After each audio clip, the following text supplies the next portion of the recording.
of events, and it is a pleasure to introduce Dr. Jain. He is a physician with more than 15 years of clinical experience.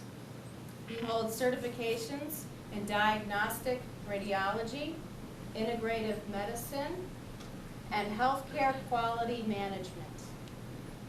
In addition to a medical degree, Dr. Jain earned an MBA from Ohio State University, where he was also an assistant professor.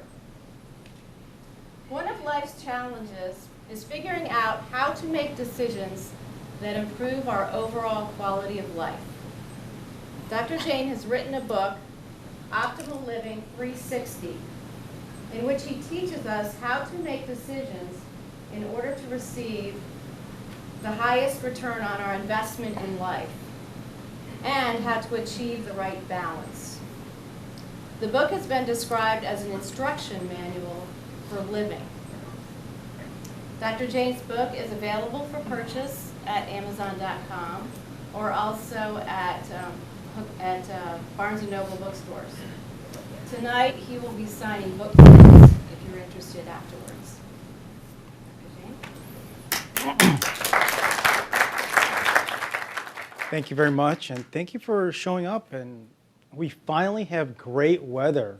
I hear we're 50 degrees today, so let's clap for the weather.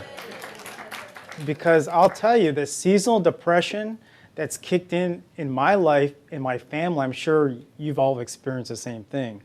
And to see those rays of sunshine come up today was really nice. So thank you for the kind introduction, and thank you for being here today. So yes, I've written a book. So what? Why am I here? And I really appreciate you all coming here and listening to my story. So the first question is, who am I? Who is Sanjay Jain? I'm no different than all of you sitting in the audience. Yeah, I have these cool degrees at the end of my name, but that's not really what prompted me to write the book. The last 5 years, I went through a transformation myself. It started with the recession. Things are going great in my life. Had a nice family, married, just got a house, just finished school, everything's working great. Got job security. And I said, well, let me invest in real estate. Maybe that's a magic bullet for me. So I invested heavily, almost all of my finances in real estate.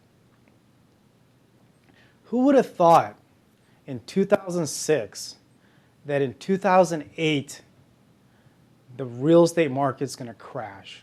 I mean, never would have thought that.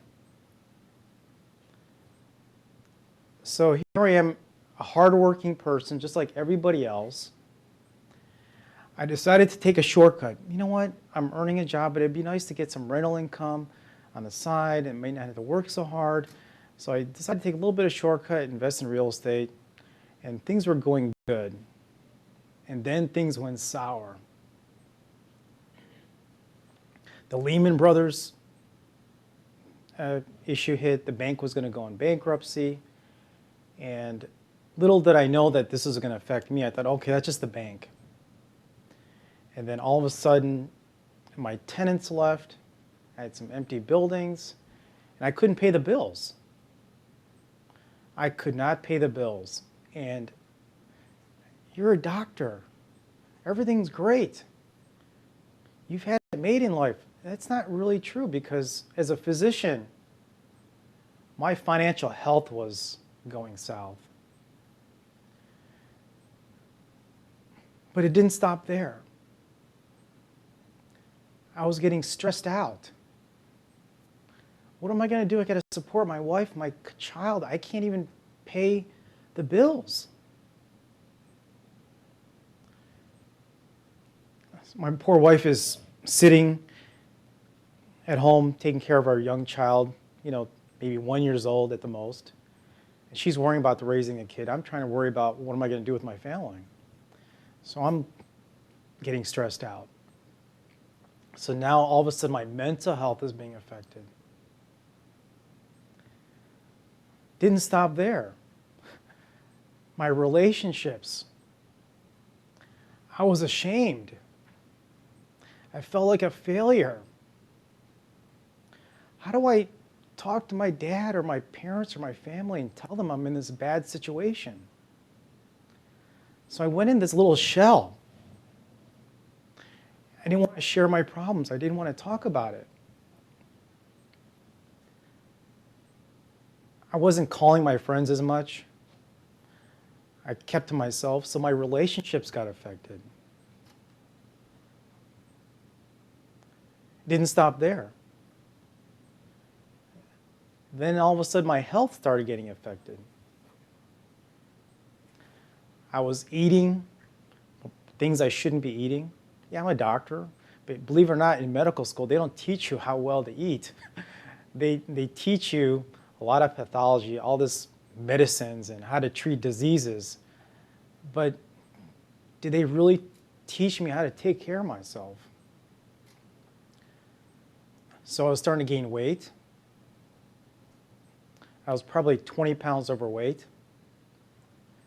My cholesterol was going in the wrong direction. It was going up. And then finally, at my age, all of a sudden my sugar started going up. Wait a minute, that's not right. I'm too young for this.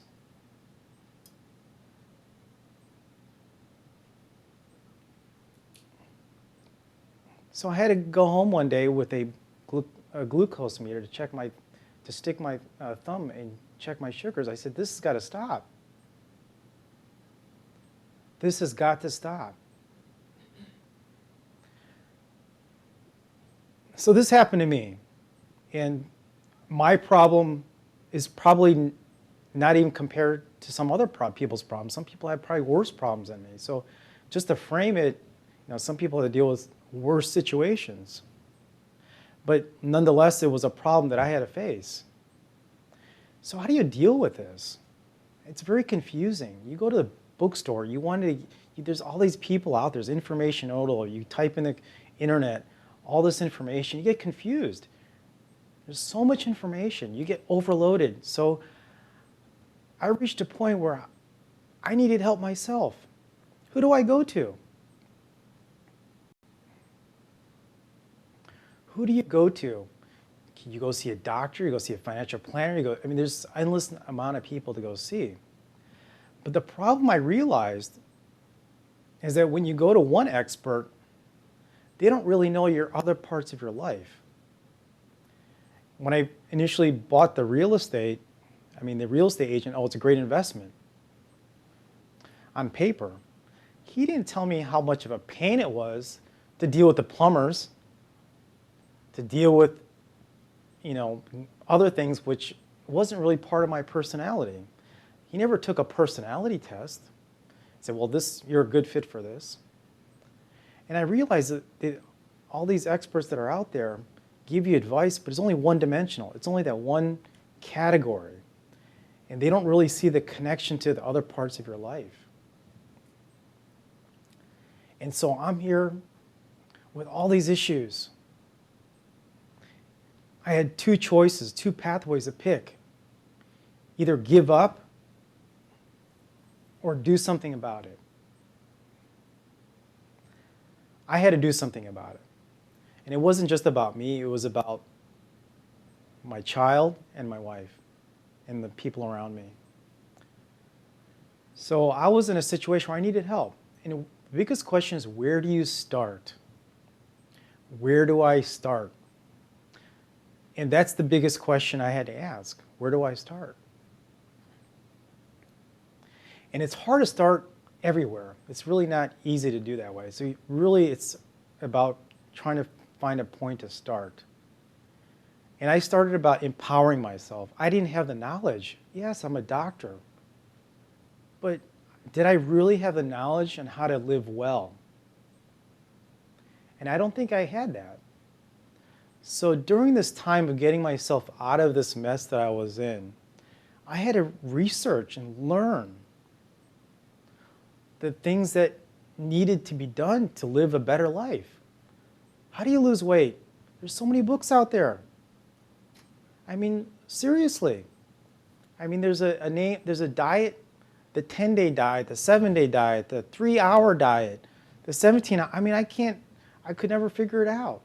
I'm sure, and I'm a doctor, if I couldn't figure it out, how can the rest of the public figure it out? If you're diabetic, there's a low sugar. If you're hypertensive, there's a DASH diet. If there's just so many, and then that just covers the medical diets. What if you're ethnic? Mediterranean diet. If you're Mexican, the Mexican diet or Indian diet, whatever diet there is. I looked at these diets and, well, they don't address this culture or that thing. There's so many different diets out there. So I was confused, just like everyone else. But I needed a starting point. So I started to the point where I first started the financial mess. And I needed to empower myself. And I came literally this close to bankruptcy. It was really a tough situation. But what I did was I really researched ways to get myself out of it. I surprised lawyers. I interviewed them and said, wait a minute, you know too much. How did you learn all this? You're a doctor. How did you get all this information on? And it's because I researched it. So I knew what kind of advice I was getting. Some of the advice wasn't so good, and I'm glad I didn't take it. And how did it happen? Because I empowered myself. So that's what I'm here to tell you, is that in any situation, you can empower yourself. But how do you empower yourself? You need knowledge. Who's going to give you that knowledge? That's the key. So going back to my slide, that's who I am. And this is where I learned certain things about during the situation that I was in. My life was out of balance. We hear that all the time. What does that mean, life out of balance? And the example I gave you is my life being out of balance. My relationships are being affected, my financial, my health, everything. And so everybody has their own definition of what balance is. So my definition differs from what other people differ from. And it's not balance in the sense that, okay, we have your health, it's 20, your relationship's 20, everything's 20, 20, everything's balanced. It's not a number that's balanced. It's not where you think that everything's on a teeter-totter is going to be exactly the same at a different time. Balance is having elements in your life, and it's going to change in life, in whatever stage in life you're in. So I have some examples on my slides of what some people think of what balance means. Now, is it impossible? No. A lot of people like to balance their work and life, but there's other things to balance. Their personal life. How do you balance your social life?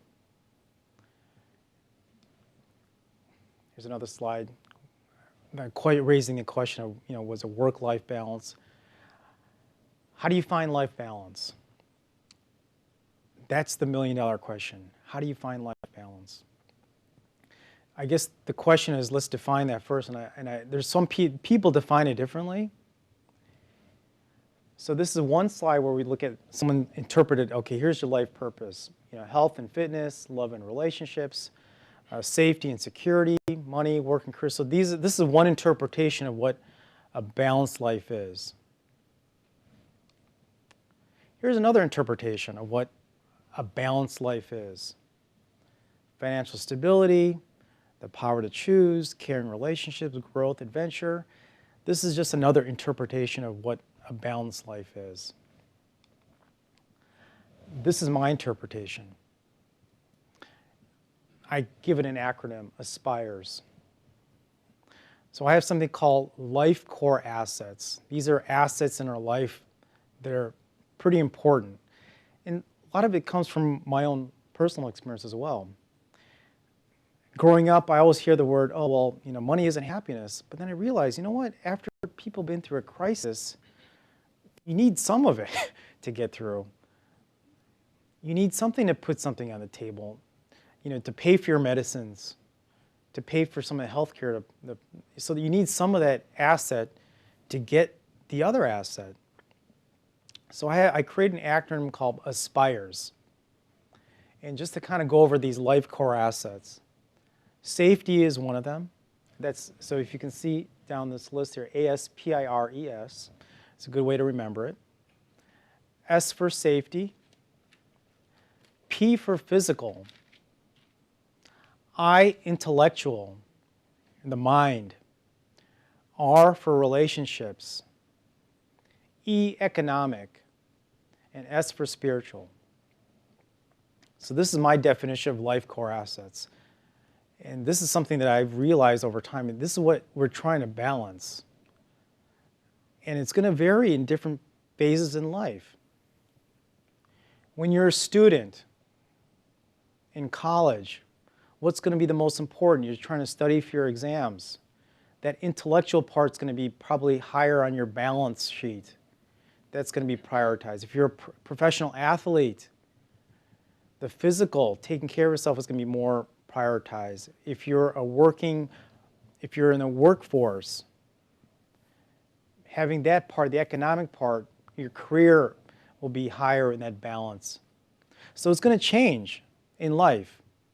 And as you get older, maybe when you're retired, some people tend to get more spiritual at times. So that's going to be in more balance. But over time, it's going to change. It's not going to be exactly the same. It's going to change over your lifetime. But regardless, you still have to have some element of it during your lifetime. So just because you're a student and you're focusing on the intellectual doesn't mean you just completely give up on the spiritual. You'll have some of that element there. But that might not be as prioritized in that particular situation. So it's going to change. But having those core elements in place is what's going to be important. So I wanted to make it very simple and easy to remember with this acronym.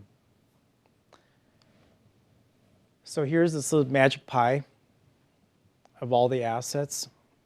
And the financial planners, if you go to, they say, well, you want to buy stocks, bonds, mutual funds. Well, when you're in your 20s, you want to buy stocks, more of a stocks. When you're retired, stay in more cash. Well, same thing with these assets. These are life assets. You're going to balance these in various stages in your life. And so how do you get these assets? How do you acquire them? You need something to acquire these assets. So I have something else called life currencies that I describe. So what are life currencies? It's something that you have to give up to get something back. The number one currency that people don't think of is time. That is the number one currency and our most valuable currency in life. It will never come back. It's the only asset that once you spend it in your life, it will never come back. I want you to really remember that. Money, of course, is another currency. Social currency. The energy you spend with your family or with your partner, your best friend. That's a currency. That's something you actually spend and you get back. That's a valuable currency to have. And then energy, physical energy, mental energy, spiritual energy. These are energies that you have within you that you spend. You expend that energy to get something back. So let's say you're at the gym. You're putting in hours worth of physical energy to get fit. Well, that's physical energy you're spending for your own wellness. So that's actually a currency. The mental energy, the energy you spend reading a book to learn something new, that's expanding your horizons. You're putting that mental energy, that's another currency. And then spiritual energy, what is that?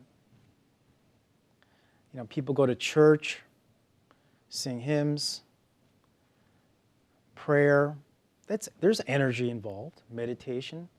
I mean, it doesn't just come out of, so there's energy involved with that. And everybody has different forms of performing that energy, but whatever it is, it's something you spend and you get something back. So these are life currencies. So then what is ROI?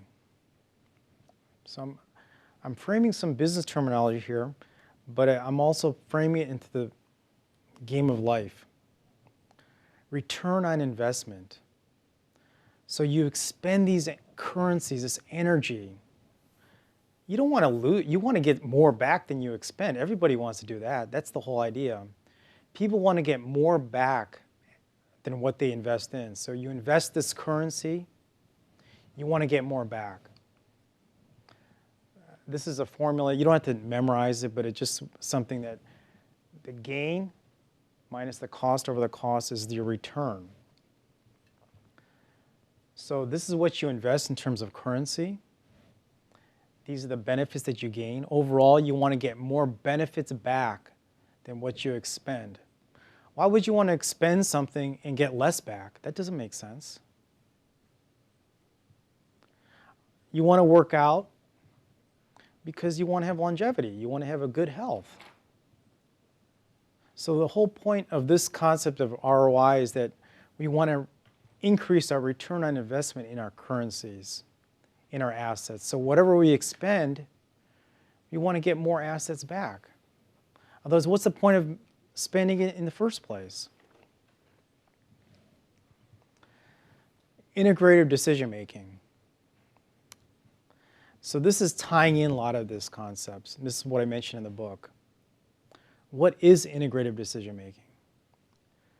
Like I said earlier, life is very complicated. We get information overload. How do you make the right decision?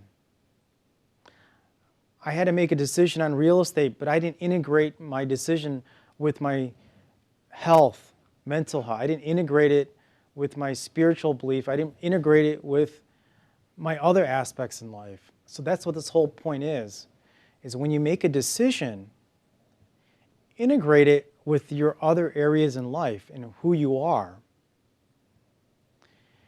If you're not an outdoorsman and someone tells you to do it, that's you. You know. So the whole point is you know you better than anybody.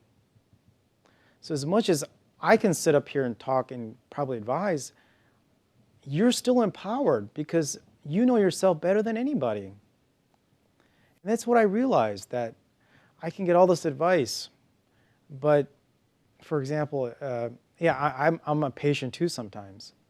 A doctor will prescribe me some medication. Here, take some probiotics. I go to Costco. $30?